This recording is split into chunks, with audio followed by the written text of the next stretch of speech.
Hello everyone, हमारे एक नया कक्षा में आप सभी को तहे दिल से स्वागत करती हूँ। आशा रखते हैं आप लोग अच्छे से हैं।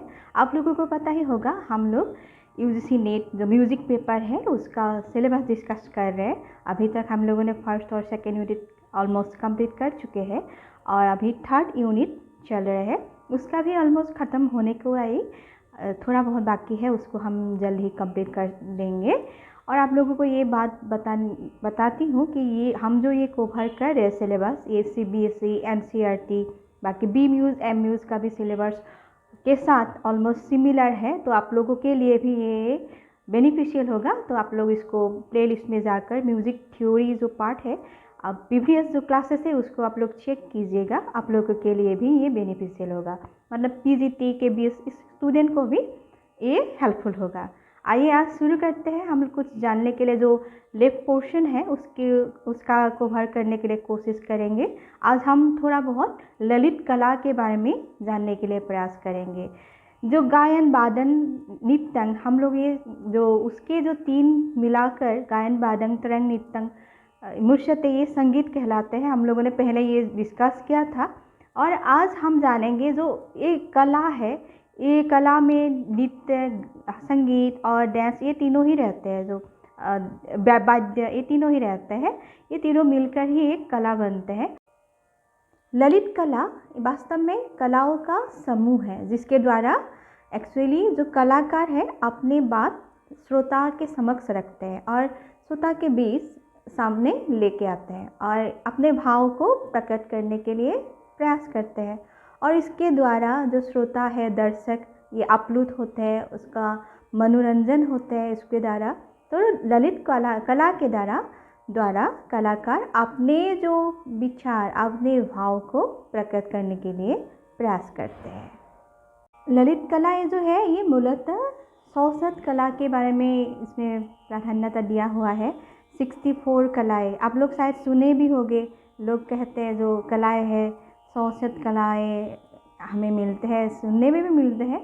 और विभिन्न जो संगीतकार हैं और विज्ञजनों ने कला के बारे में अपने अपने ओपिनियन दिया है। आज हम जानेंगे जो बेंसा जी है उन्होंने कला को 3 प्रकार में विभाजित किया है। ये है रूप की कला, स्वरों की कला और गति की कला। आइए जानते हैं रूप, ये तीनों में कौन कौन सा भागे अंतर्गत होते हैं।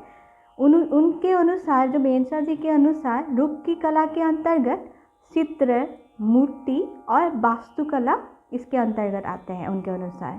और अगर सेकंड में आए स्वरों की कला में, उन्होंने संगीत कला के बारे में डिस्कशन किया है। और थर्ड जो पॉइंट है उसमें गति की कला के बारे में उन्होंने बोला है।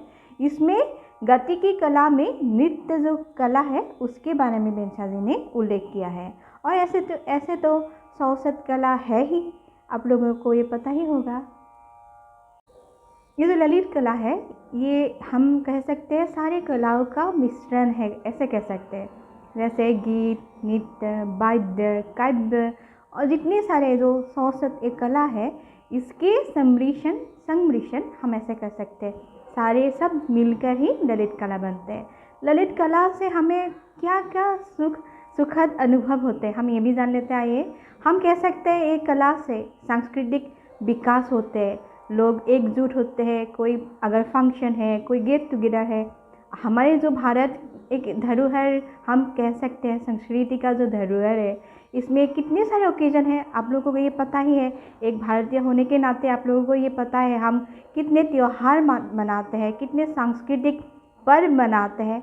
उसमें जो सांस्कृतिक विकास में हम संगीत, जो नृत्य, गीत, वाद्य, काव्य, कला, आर्ट, फाइन आर्ट्स, इस सब को कुछ मिलकर ही तो सांस्कृतिक विकास का एक धरोहर बनते हैं। इसमें रहते हैं डांस, रहते हैं सिंगिंग, रहते हैं और काव्य कला रहते हैं, सब कुछ इसमें रहते हैं। तो हम कह सकते हैं ये जो ललित कला है हमारे सांस्कृतिक विकास में ये सहायक होते हैं, हम ऐसे कह सकते हैं।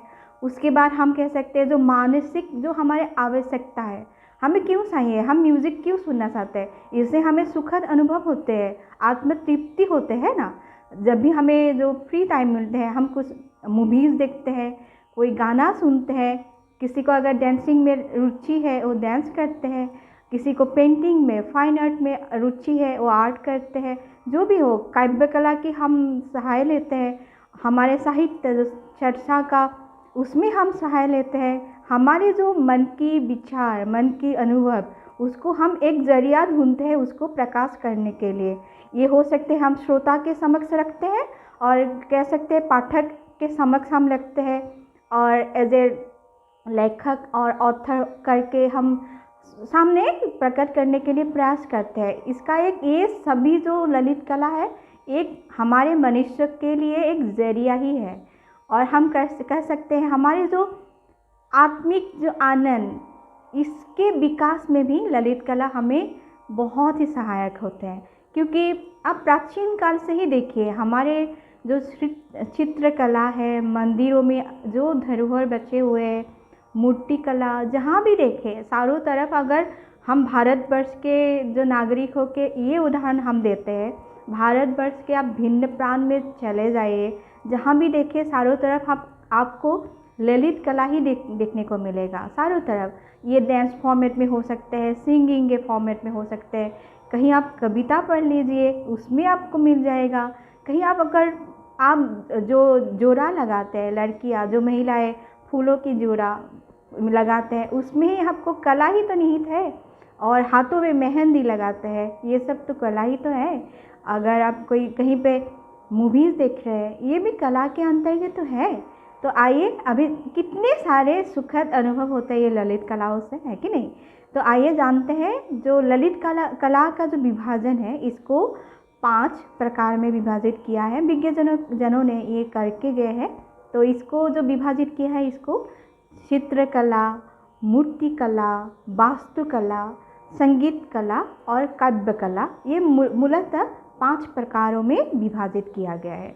आइए थोड़ा बहुत जानते हैं चित्रकला के बारे में, बाकी सारे पॉइंट को भी हम लेंगे। चित्रकला अगर हम उसके बारे में जो अगर एलाबोरेट करें, आप लोग अगर हमारे एंशियंट हिस्ट्री भी देखें भारतवर्ष में, देखिए हड़प्पा चले जाए और मोहनजोदारो, अगर आप अभी भी देखें मंदिरों में कहाँ कहाँ आप चित्रकला के एक जो हमारी ये धरोहर वो मिलते हैं ना। अब इधर देखें मोहनजोदारो में जो जितने सारे चित्रकला का ये है, और बाकी हड़प्पा का है, और अभी भी जितने सारे मंदिरों में, और जो एंशियंट पीरियड का जो जितने सारे धरोहर बचे हुए हैं, उसमें भी आपको चित्रकला का एक मिल ही जाएगा निशान, और जो धरोहर हमें मिलते हैं। अगर कोई फंक्शन वगैरह और सांस्कृतिक जो रिचुअल प्रोग्राम में भी आप लोग इसको जो चित्रकला का प्रयोग हमें मिलते हैं। हम ऐसे अगर देखें पूजा पार्वण जो होते हैं, अगर आप देखें बहुत सारे पूजा पार्वण में भी हम लोग चित्रकला का प्रयोग में लाते हैं। जैसे हो गया लक्ष्मी पूजा हो गया, और बाकी सारे बहुत सारे पूजा पार्वण, इवन जो फेस्टिवल्स में भी जो चित्रकला का प्रयोग हम करते हैं भिन्न प्रकारों से। और आ जाइए अभी मूर्ति कला के बारे में। मूर्ति में कला को तो आप लोग अपने आप ही समझ में आएंगे। हमारे जो मंदिर है, हमारी ये भी धरोहर है, इसमें भी अब भिन्न मूर्ति का कला का हमें मिलते हैं, शैलियाँ मिलते हैं, दिखने को मिलते हैं। अगर आप भिन्न प्रांत का मंदिर आप विजिट करें तो आप लोगों को ये मिल जाएगा। और वास्तुकला का जो सोर्सेस है हमें वही मिलते हैं, जो जितने सारे रिसोर्सेस और धरोहर है उसमें भी हमें कला का ये प्रदर्शन हमें मिलते हैं। और संगीत कला का हम क्या कहें, आप लोग तो सुनते हैं दिन रात, आप लोग शायद संगीत का लुत्फ उठाते भी रहते हैं, उसका मज़ा भी लेते हैं। तो संगीत जो एक कला है, ये ललित कला का ही एक अंग, अभिन्न अंग हम कह सकते हैं। उससे भी हमें मानसिक तृप्ति मिलते हैं और सुखद एक अनुभव होते हैं। और काव्य कला, उसमें भी आप हमें आनंद, और उसमें भी बहुत सारे रस निहित होते हैं। जो बाकी सारे रस अगर संगीत कला में भी कहे, उसमें भी करुण रस और श्रृंगार रस, ये सब रस तो मिलेगा ही। बाकी सारे इन डिटेल्स में हम नहीं जाएंगे। लेकिन जो काव्य कला है उसमें भी हमें आंतरिक जो आत्मिक एक सुखद अनुभव होते हैं। ये जो ललित कला है उससे उसको चारु कला का एक अभिन्न अंग हम ऐसे कह सकते हैं। क्योंकि ये जो ललित कला है इसके जरिए ही हमें जो आत्मिक सुखद मिलते हैं, तो इसके लिए आत्मतृप्ति होते हैं। मनुष्य को ये एक अलग ही दुनिया में लेके जाते हैं ये ललित कला।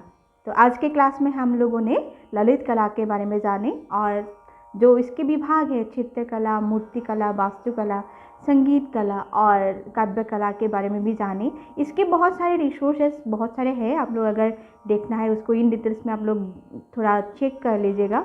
और 64 जो कलाएँ हैं उसके बारे में आज हमने डिटेल्स में नहीं गया, आप लोग अगर सुविधा और टाइम मिले उसको भी देख लीजिएगा।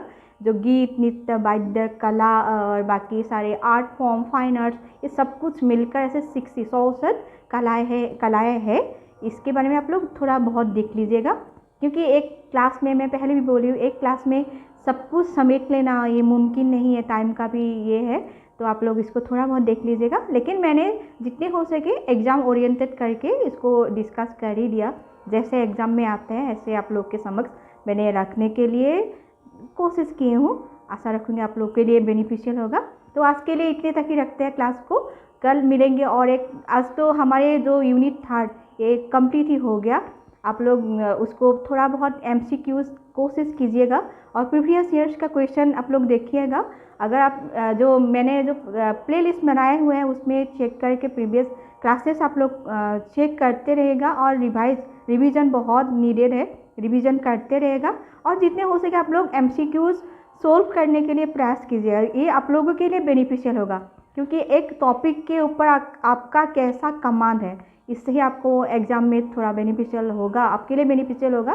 तो आप लोग प्रयास कीजिएगा एग्ज़ाम ओरिएंटेड करके, और सब्जेक्ट के ऊपर कमांड आ जाएंगे। और क्वेश्चन पेपर सोल्व करने के लिए भी, MCQ सोल्व करने के लिए भी प्रयास कीजिएगा। कल हम यूनिट 4 लेके आएंगे, उसका शुरू करेंगे कल। तो मिलते हैं कल। सी यू देन, बाय बाय।